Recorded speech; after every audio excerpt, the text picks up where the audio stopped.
Welcome back to the Development Book Club. Today we continue with Turning the Wheel of Truth, and we are now through with the Four Noble Truths, and we hop into the rest of the book, which begins with chapter 8, which is called Facing the Wall.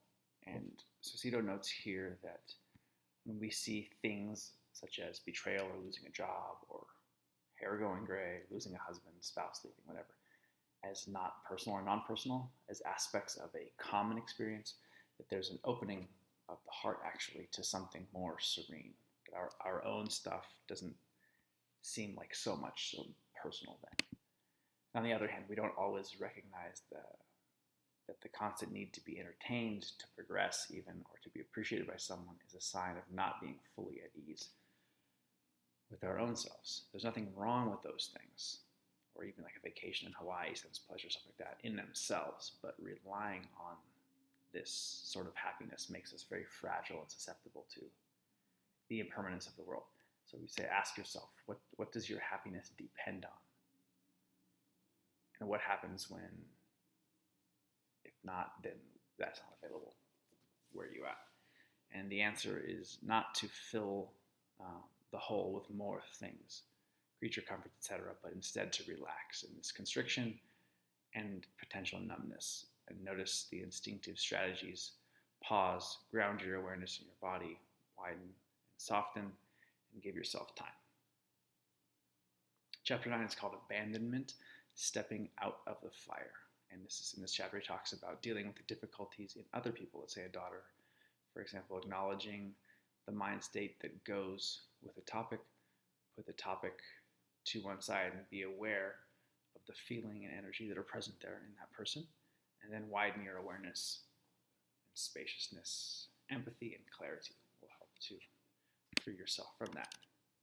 Chapter 10 is a realization, absolute honesty. 4 stages of enlightenment, Sucito says. The map of enlightenment is a process of clearing away major obstacles or fetters to freedom. It's not about becoming something. It's not an addition, but actually a subtraction. So the 3 layers, there's number 1, cognitive or personal. Number 2, feeling or instinctual. And then 3, ontological or essential. And then there's this idea of stream entry. You keep hearing this is the first phase of enlightenment. One's return would imply that there's still rebirth, and then non-return or non-rebirth. And then arahant is the 4th. And then the idea of breaking through the first 3 fetters is there's a idea of personality view or self-view or I view. There's a superficial self-view, and the belief that we are socially conditioned creatures of habit who mutter in our head that there's actually some essential being going on there. Number 2 is doubt, which arises when we don't see the Dharma, the Dhamma, intimately. And then he has a note on honesty and wise seeing, which is that here there are wise words about stepping back, he talks about. So he says, consider how much of the day or the year even is already booked before it starts in terms of reserved for some schedule for something, right? I have to go to the office party because it's expected of me, he says. Another point there, strive to eliminate the terms I have to do anything from your life. See how that works. Non-attachments to customs and systems socially can help us to slip out of the routines and to find time to sense ourselves afresh. And there's some very deep insightful notes on busyness and drivenness and self-image in this chapter. Pretty cool. One example of that is, he mentions social pressure to get ahead and win is so ingrained that we're anxious about failure, about losing our position or our livelihood. This anxiety about doing becomes about being, because in a driven life, doing is being. You're supposed to be doing, and you're assessed by your doing.